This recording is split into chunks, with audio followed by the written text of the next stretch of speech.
Anna Rook is in her late 20s and has a severe anxiety disorder that impacts her life in many ways. The only person she relies on is her elder brother, Conrad, who is dying of pancreatic cancer. They have no family besides each other, which is why Conrad is always worried about his sister. Moreover, the siblings hide deep secrets in different corners of the house and are always wary of who they let inside. One night, we see Anna playing with an old key alone in her room. Suddenly, she hears a strange noise coming from the dark, but it turns out to be Conrad sitting outside. He calls her to join him, but Anna rudely declines. The truth is that she hasn't left the house in over 10 years because of her anxiety disorder. The next morning, they are joined by Conrad's lawyer, Charlotte. She has been called to discuss Conrad's will and what Anna will get after his death, but Anna is not ready to have that conversation yet. Then, we are introduced to Dan, a delivery guy who brings food for the family every morning. Other than Conrad, Dan is the only person Anna enjoys talking to. He is kind and has won her heart over the course of time he has been working for them. As they chat, they hear a loud thud from Conrad's room.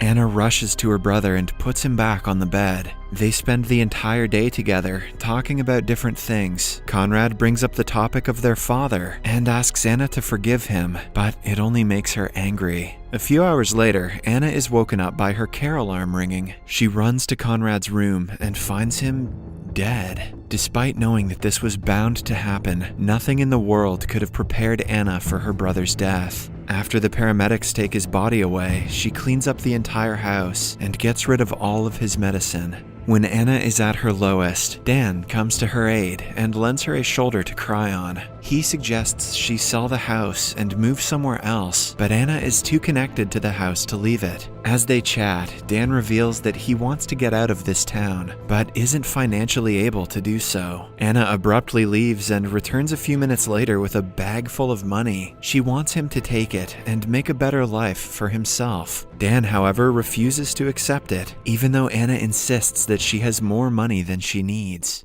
The next day is the day of the funeral. Anna gets ready to leave, but her anxiety gets the best of her at the last moment. She desperately wants to say a final goodbye to her brother, but ends up staying home, drowning in her thoughts. Suddenly, a car stops outside, and 3 men approach her house. They look through the window to ensure no one is home, looking to rob the place. Anna panics, but before she thinks of calling someone, one of the guys, named JP, breaks the back door and lets the other 2 in.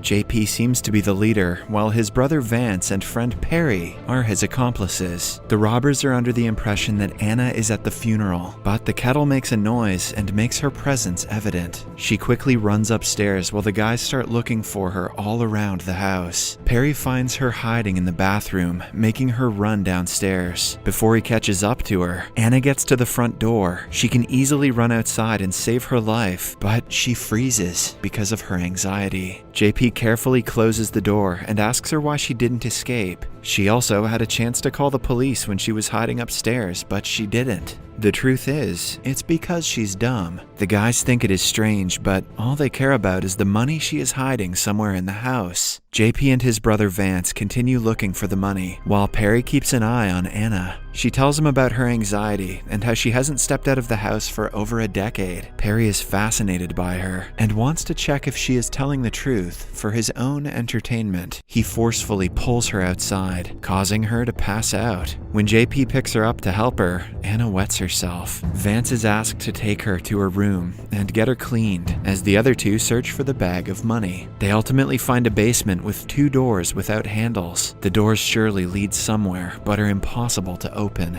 It is clear that either Conrad or Anna wanted to keep these rooms a secret. Meanwhile, Vance is trying to get Anna to change. He is the weakest link among the 3 and is not willing to hurt someone for money. Anna also notices this and tries to convince him to help her. She manages to convince him to some extent, but he eventually realizes what she is doing. In a fit of rage, he forcefully tries to make her change, but is stopped when the delivery guy Dan arrives. He was at Conrad's funeral and has come to check up on Anna because she wasn't there. Anna is thankful that she finally has someone to help her until Dan calls Vance by his name, revealing that they are friends. She realizes that Dan is also with the robbers and loses her mind. She runs downstairs and hides somewhere away from the robbers. JP and Perry get to Dan and knock him out, revealing that he is in fact not a part of their group. After a few minutes of searching for Anna, Perry loses patience and tries to kill Anna's pet bird if she doesn't show herself. Anna remains hidden, causing Perry to hammer the poor bird to death. By now, Dan is woken up, but JP ties his hands and pushes him onto the couch. While the robbers are busy with him, Anna runs to the bathroom but makes noise while doing so. Vance is about to catch her when Anna stabs his neck, killing him on the spot. The other two are still with Dan, but the strange silence makes them believe something is wrong. They ask Vance to say something, only to hear the sound of Anna dragging his body to the basement. Soon, they locate the bloodstains on the floor and follow them to find Vance's dead body. JP holds his brother and cries, promising to avenge his death, but no one cares.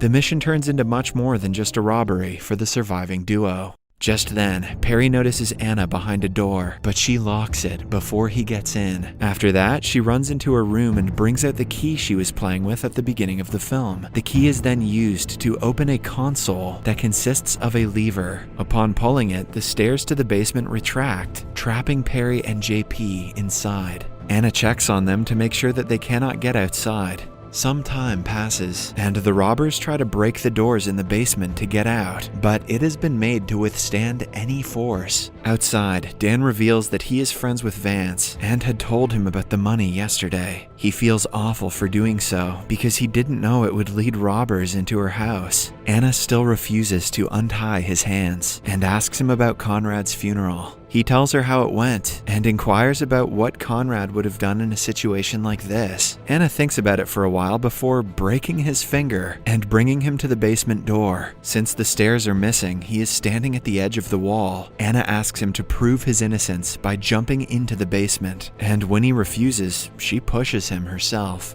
Damn, Anna is hard. Dan cries in pain, holding his dislocated knee. Anna then enters a hidden cabinet that shows her live footage of the basement. A while later, she comes to check up on them, and JP tortures Dan in hopes that she will feel sympathetic. Anna tells them to use the first aid kit that is inside one of the two locked rooms with no door handles. This time, JP can open one of the doors because Anna has changed the settings from upstairs. However, as soon as he enters the room, she presses a button and he is locked inside. JP finds it extremely strange because the room looks identical to the one he had seen upstairs. In the meantime, Perry tries to break the second door and is successful after many attempts. He finds a freezer and opens it to see dead bodies inside. Shocked to the core, Perry runs outside and comes face to face with Anna. Now that he has seen things he shouldn't have, she cannot let him live. She hits him with a hammer to his head. The man is about to strangle her to death before he loses too much blood and dies. Outside, Dan manages to move into the second room and sees the dead bodies, realizing that something is very wrong.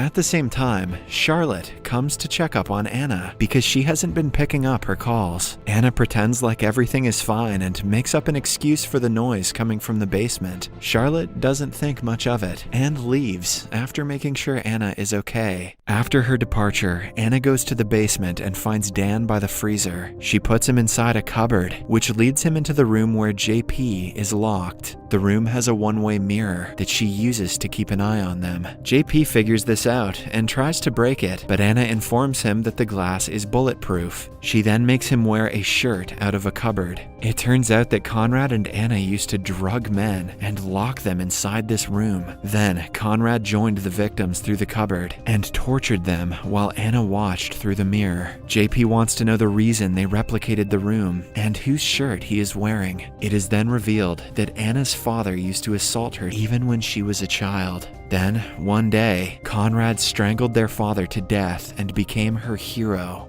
Ever since then, they have been luring registered sexual predators into the house and killing them. Anna believes that they did the right thing because offenders deserved the punishment, but according to JP, both she and her brother are psychopaths. They got high from killing their father and wanted to relive the moment again and again. Anna loses her mind at the accusations and provides Dan with a gun to kill JP. She wants him to pay for his deeds and thinks she is helping him by doing so. JP pushes Dan aside and gets a hold of the gun. He gets ready to kill Dan, but Anna stops him, urging him to commit the unthinkable. She blames him for his brother's death and declares that death is the only way for his salvation. Initially, JP seems to be giving in to her demands, but he comes back to his senses and points the gun at Dan again. Seconds before he is shot, Anna opens the door and lets them out. JP helps Dan get inside of the house, but he isn't ready to run away yet. He looks at Vance's dead body, filled with rage and a will to take revenge. Dan tries to convince him to let it all go, but all he gets for it is a punch in the face. JP goes back in and starts pouring gasoline around the house. Anna brings him the bag full of money, hoping to send him away with it, but he refuses to take it and attacks her. In an ensuing struggle, Anna manages to run upstairs, but JP catches her and claims that he has an idea. He wants her to relive the bad memories she shared with her father by assaulting her. The fact that he is wearing her father's shirt makes it even worse for Anna. Just then, Dan comes into the room, and Anna takes advantage of the distraction to shoot JP dead. Silence prevails as both Dan and Anna look at the dead body, realizing that there is no one likable in this movie. They go downstairs, and Dan leaves without saying a word.